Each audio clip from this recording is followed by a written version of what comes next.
Klein is going to give us the George Santos update. Joining us in Los Angeles is Howie Klein. He is the founder and treasurer of the Blue America PAC. They raise money for progressive candidates all around America. Howie writes Down with Tyranny. Everybody should be reading downwithtyranny.com. We're going to talk about Biden's new chief of staff. Ron Klain is out. Jeff Zients is in. You say it heralds a dangerous time for America. And we're going to talk about and play a clip from a very underreported speech that Bernie Sanders gave last week.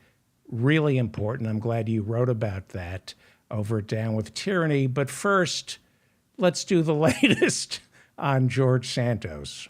Where are we with him now?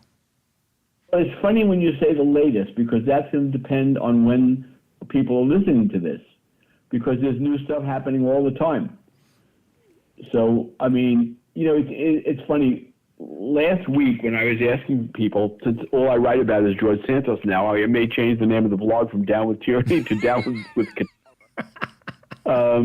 last week when I was asking people if they've heard about George Santos, I would say more than half said no. Really? Since then, everyone has heard of him. Now, I think a lot of it had, of course, to do with Saturday Night Live. That really raised his profile. Right. But it's not just Saturday Night Live. Every comedian is using George Santos. Of course. So anyway, I mean, did we discuss him being a drag queen? Did we talk about that? I don't think it's been coming in so fast and furious. I think drag queen is just a couple of days old. Okay, so he denies he was a drag queen. He says what he says is that yes, of course he was a young man. He loved dressing up in women's clothes. Doesn't everybody? Yeah. But he wasn't a drag queen. So did you ever dress up in women's clothes? Did I ever stop? Should be the question. Okay, I never did. I don't know why. When I first told my mother I was gay, she said to me, "Does that mean you're going to try to wear my?" Or she actually, you can't wear my wigs, or something to that effect. But I had never thought about wearing her wigs or anything else of hers. Right. So I never really thought that. You know, I met this guy one time who was on the Stanford football team. He was kind of a star. He was a totally hot guy, and he was very drunk when I met him. I was on Van Ness. He was he was walking in the middle of the street, weaving in and out of traffic. So I said, "Quick, get in my car." And he did. And I brought him back to my house. This is a different time, a different era when you did things like that, or when I did things like that. Obviously, that's many decades ago. But in any case, he said he wouldn't do anything unless he could have women's clothes to wear, which I thought was really weird. Here's this big, huge football player. Fortunately, one of the singers in one of my bands was also pretty big. And so it was like 2 a.m, and we went to her house, and I yelled up, and her husband threw down one of her dresses. But this guy, we wound up having a long-time affair, and he had a drawer in my house, and in the drawer were women's everything, all the things that women have, including makeup. And he would come over, this big, huge, macho guy would come over and transform himself into a woman. It's the strangest thing. I could never understand. He eventually got married to an actual woman. I don't know if he uses her clothing or not, but what a strange guy he was. Anyway, so Santos says he's not a drag queen. He just used to like wearing women's clothes and going out with them, going outside with the women's clothes on. So, okay. The thing is that a lot of drag queens, well-known drag queens in Brazil, have said he was a drag queen, and he participated in drag contests, and he changed. This one very famous drag queen said when he started, he was kind of pathetic and didn't know what he was doing and would wear a plain black dress, and it wasn't until years later, presumably with lots of practice, that he started looking fabulous. And this is an unfortunate piece of information because he's a Republican, and 2022 was the year they turned on drag queens. They just came after Well, them. he's not just. I mean, it's bad enough that he's a Republican, but he's even more than that. He is a vicious homophobe who has endorsed and gone out of his way to advertise his endorsement the "Don't Say Gay" bill that Ron DeSantis has. So, because he's actually not from Long Island, well, I think he's from Brazil, but he spent more time in Florida than in New York. And in Florida, he's carried on a lot about the "Don't Say Gay" bill in favor of it. And he's generally homophobic. And here he is. You had talked about being in the closet and how sick it makes somebody in the head because it's a series of lies that your whole life becomes. You're living a lie, and it is a slippery slope until you just lie about everything all the time because you get used to lying. But that doesn't in any way describe George Santos, who thinks he's made himself out to be even gayer than he actually is. He may not even be gay. This is really weird because he talked about. He says he says he's now married to a man, but no one has ever met that man. And he used to wear a wedding band, which he claimed was a wedding band to celebrate the marriage to this man. And now that people are asking him who's the guy, he stopped wearing the band. So I don't know if he's really been married. People who know where he lives and say we're at his sister's house. He lives in his sister's apartment. Say that they've never seen anyone else going in there. That there's no husband. Mm-hmm. So that's a weird thing. Normally, a Republican would try to hide that. He's making it up, I think. Right. And he was married to a woman for a number of years, probably to get an American, to get American citizenship. But if he was living with a woman, or if he was married and it was a fake wedding, a fake marriage, which apparently it was, and then you get a citizenship out of that, the citizenship is invalid. So that's going to be something that I presumably the Justice Department they'll make that part of their investigation. I mean, it's a multi-faceted investigation that they have to do. But I'm finding myself, not because I want to necessarily, but just because the news just keeps coming, I'm finding myself writing about him every single day. And do you worry that it's pop culture and not of any import? Last week you were talking about his connection to the Russian oligarchs. What does this story say to our body politic writ large? Well, I'm trying to make sure that people keep in focus that, for example, the number 4 person in the Republican House hierarchy, what's her name, Elise Stefanik, she was one of his biggest backers, and she would go around and talk Republican donors into giving him money. And there were quite a few who didn't want to, who sort of sensed that there was something wrong there, and she vouched for him over and over and over and endorsed him, and, she was his biggest backer. So that's kind of important for people to know when they think about Elise Stefanik. And she would, she identified him as a MAGA, the way she's MAGA. Right. And then there's the number 1 Republican in the House, Kevin McCarthy, who formally endorsed him, who went 2 weeks before or a week and a half before the election and headlined an event for him. And, and now Kevin McCarthy, who is saying that Adam Schiff can't be on the Intelligence Committee because he lied about Trump's impeachment. Here he's put the biggest liar in the history of American politics on 2 committees, including a committee that gets classified information. Space and technology. The space technology. That's right. Yeah. Technology. I asked a friend of mine who was on that committee if they get classified information. He said absolutely. They get classified briefings all the time, and it's a matter of record, and this is something that's been acknowledged by McCarthy, that a Russian oligarch very close to Putin put a lot of money semi-legally into, well, it's not really legal because he did it through, straw donors, which is completely illegal. So he illegally put a lot of money into Santos's campaign. Well, I would imagine he's interested in getting some of that classified information. I mean, what do I know? But that why would this guy try to? I mean, he could have tried to have him elected just to make the Congress more dysfunctional, but I don't think so. I think he wanted someone who would play ball with him, and he got Santos. Who was supposed to have vetted him? Volleyball, as you know, he was a great volleyball star, one of the greatest volleyball stars of all times. Was it Tom Emmer, who was head of the Congressional Campaign Committee for the Republicans, who was supposed to have vetted him?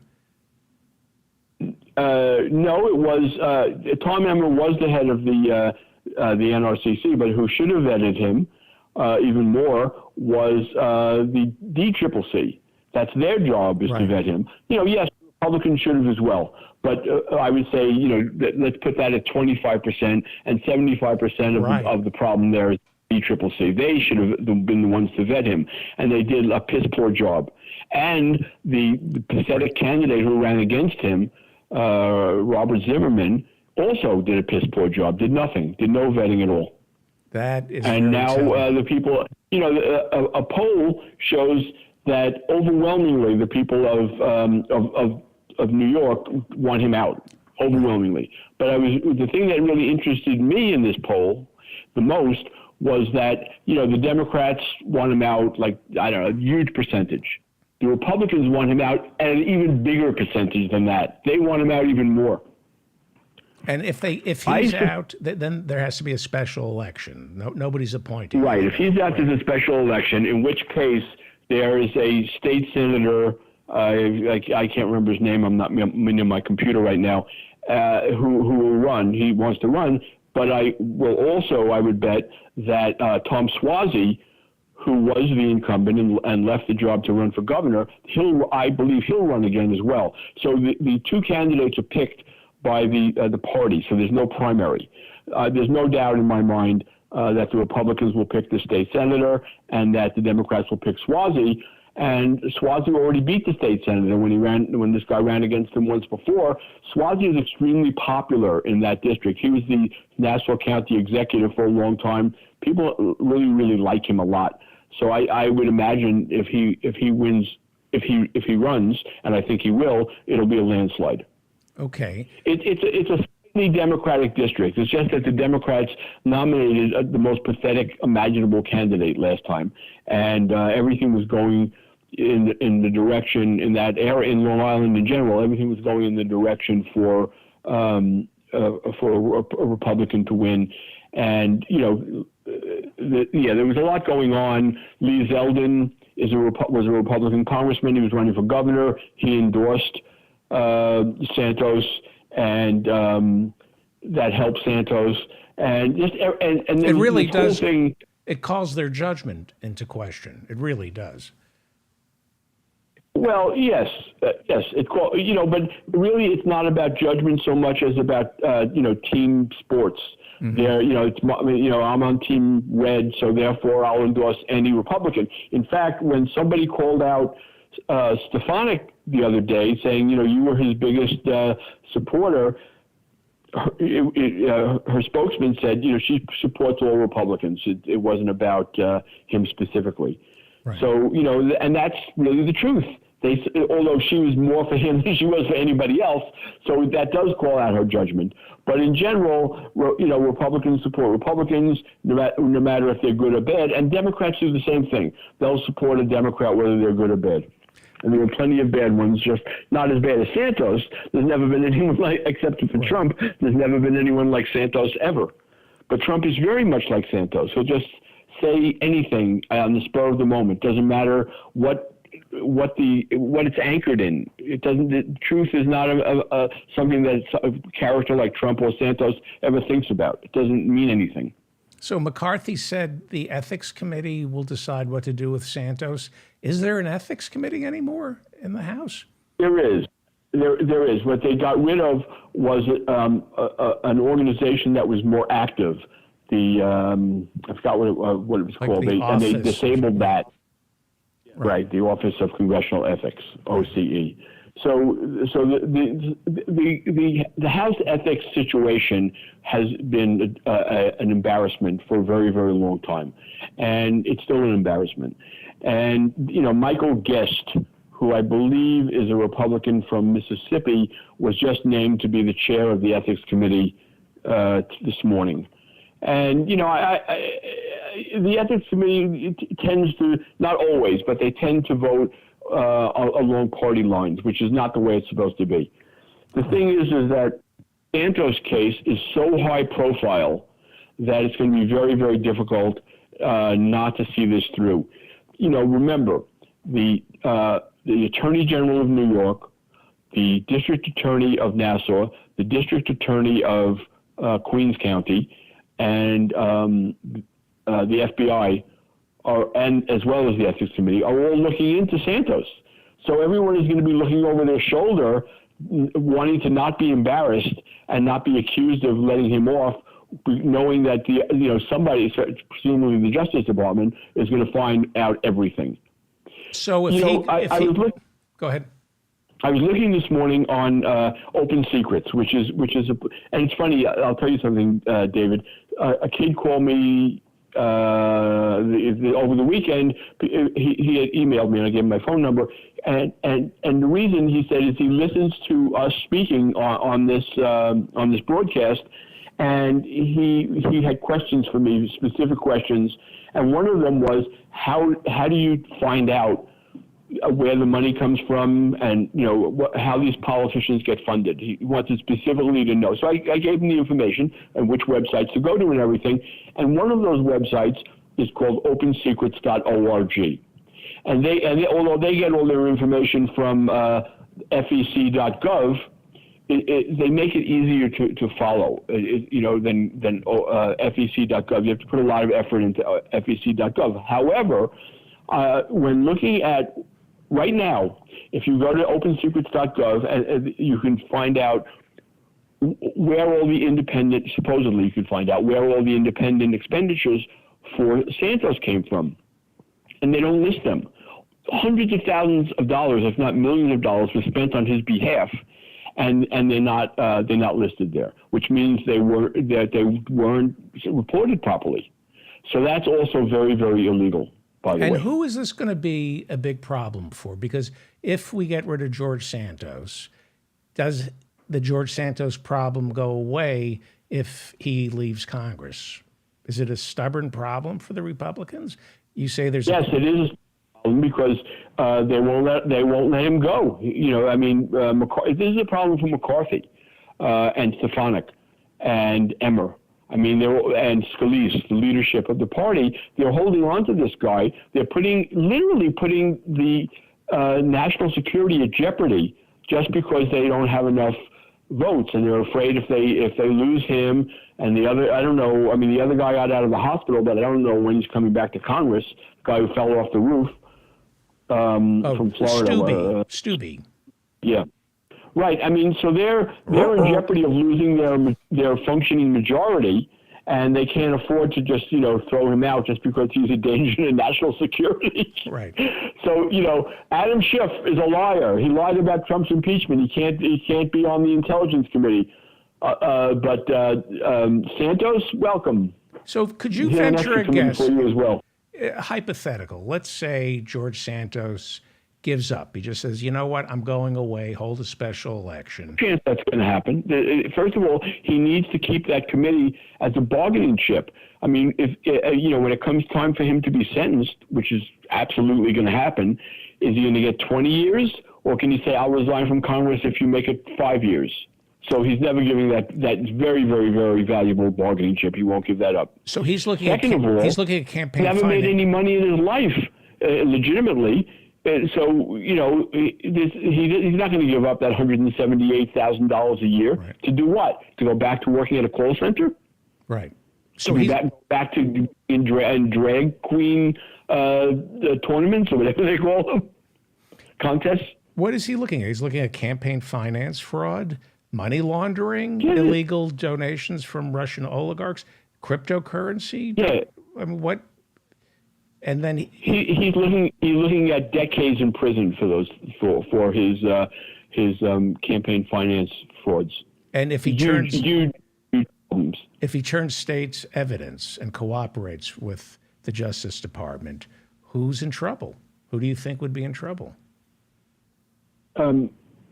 He's in other words, you can't go up from him. He's the one that they want people to turn state's evidence against. He's the target. But is he smart enough to have orchestrated all of this? I don't know. I think he has spent his entire life as a criminal.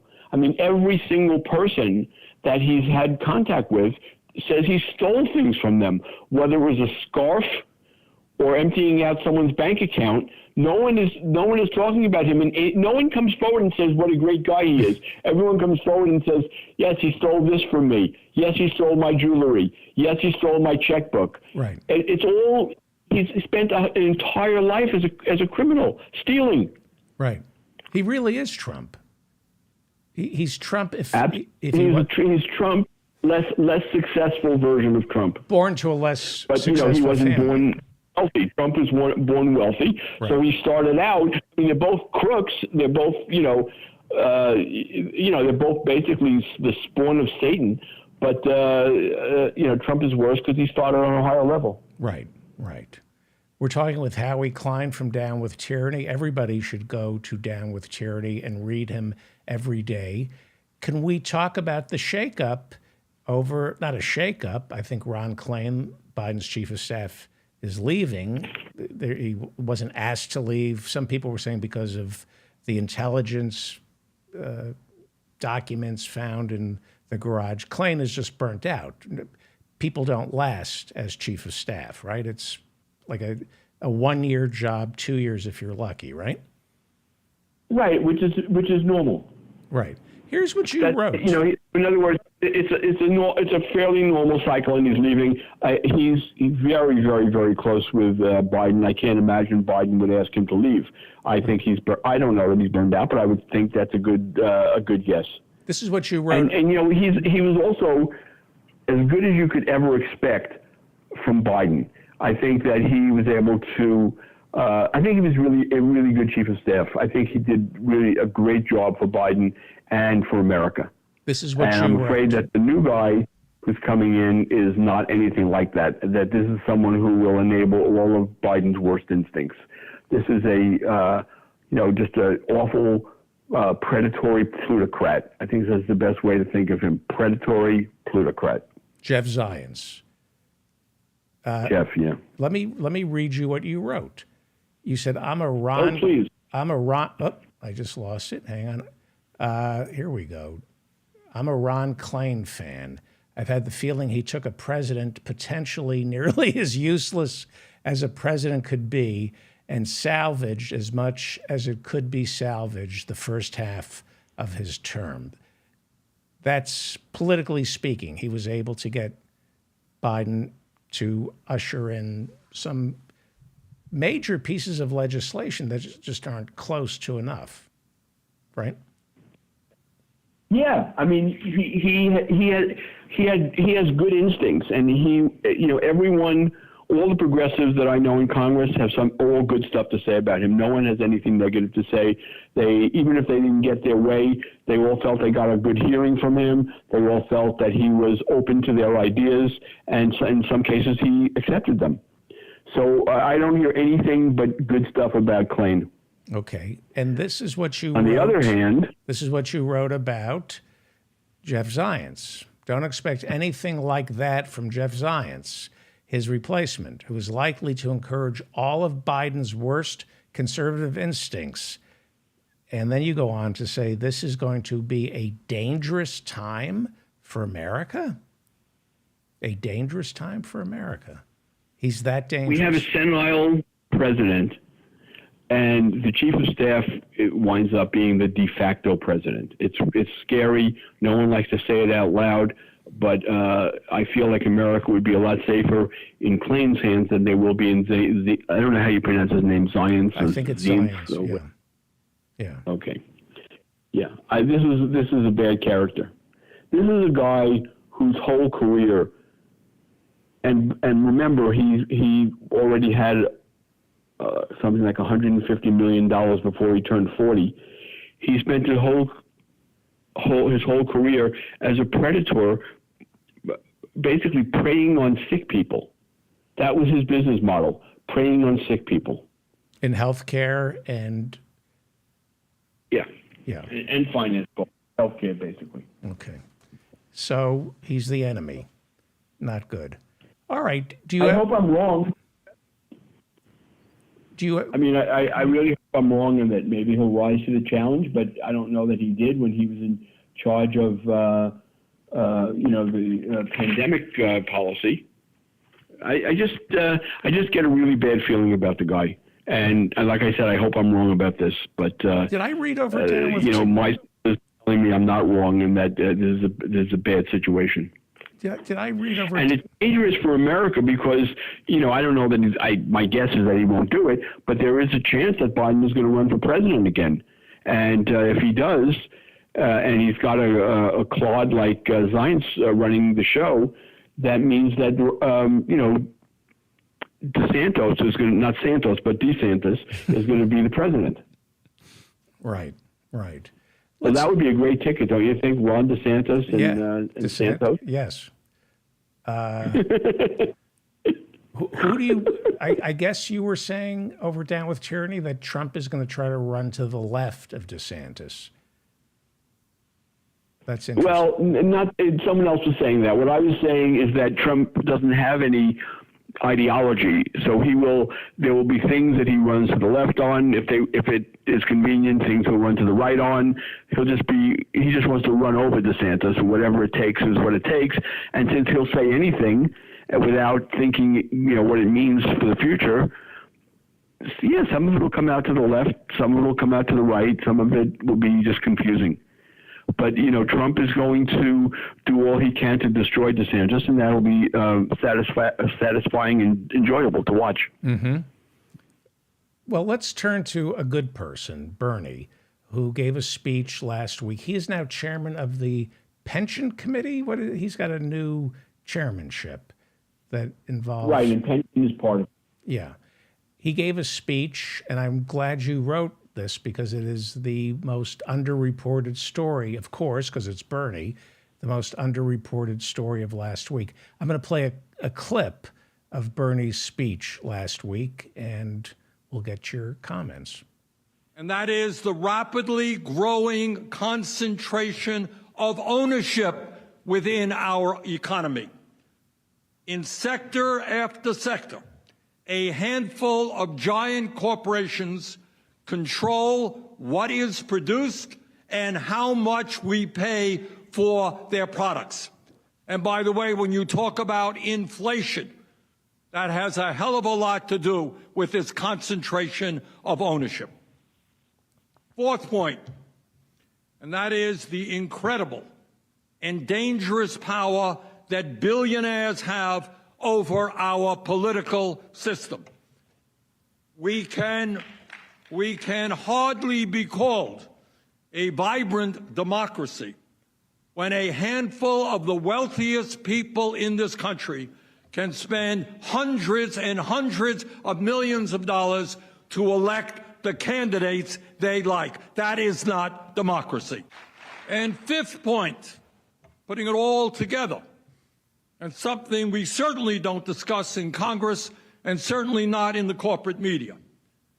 And that is that what we are witnessing now in this country is the rapid evolution of our society into an oligarchy in which the billionaire class has enormous and growing control over the economic and political life of this country. That is the reality, and that's a reality we must confront. So he also called our economic system grotesque and ugly and a disgrace. What is more important than this speech, Howie? Exactly. And he made the point himself of the fact that this isn't stuff that gets debated. This is really macro everything, and it never gets debated in Congress. They're talking about, little petty partisan nonsense that's not even that meaningful, and this kind of thing doesn't get talked about, in Congress nor, of course, in the media. Right. And that's why I ran a video on my blog of the speech and took some excerpts and put them up as well. People should. You know, yes, people should read it, but people, you know, should remember that there are no other members of Congress like Bernie. I mean, what a national treasure he is. Imagine. Imagine, but so he gets elected. There's no bench to protect him. There's nobody.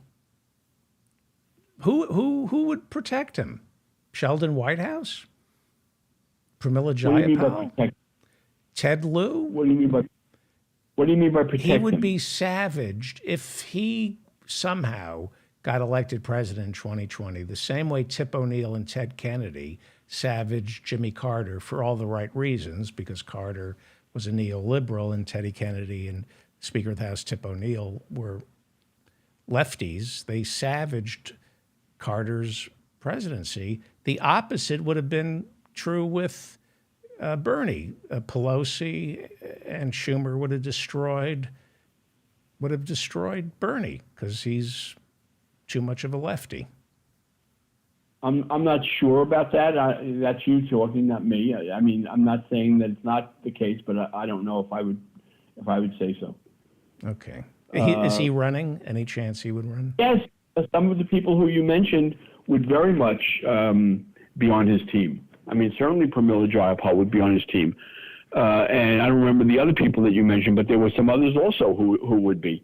And is he going to run? I don't know if he's going to run, but he may. People want him to run. But remember, if Biden gets out, it's going to be, you know, at least in the media, they're going to say, well, because he was so old. Right. And, you know, then Bernie's older. But as you've said, people age The matter different. is that Biden's in good shape and Bernie is. Right. Yeah. Howie Klein is the founder and the treasurer of the Blue America PAC. They raise money for progressive candidates. Read him every day over at Down with Tyranny. And who are the candidates we should know about and give money to? Well, I would recommend to people to go and, again, give money on our Senate page to Lucas Kunz, who's running for the Senate in Missouri. And he's already running, and he's great and worth an investment. Okay. Thank you. And follow Howie over at Down with Tyranny on Twitter. His handle is at Down with Tyranny. Thank you. I hope we get to talk next week. Oh, we will. Great. Talk to you then.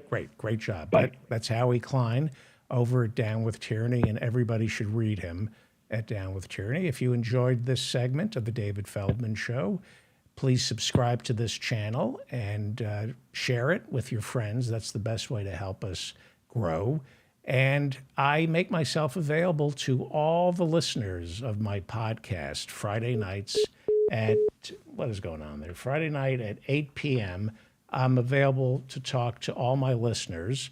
If you have some suggestions, articles I should read, complaints, all you need is Zoom. And I hold office hours between new hours now, 6 p.m. Eastern. We start at 6 p.m. Eastern.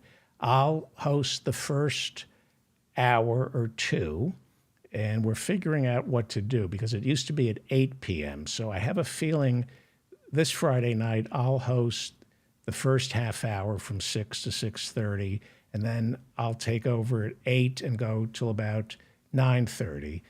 And then we have the community takes over. We have professors, teachers, conversations, music. It's really fantastic. So go to my website, hit office hours. The Zoom link is there. Or I'll put the Zoom link in the description of this episode. And if you subscribe to my newsletter, which you should do, every newsletter has the link for office hours. All you need is Zoom. It doesn't cost you anything. I'm David Feldman, reminding you to stay strong and protect the weak.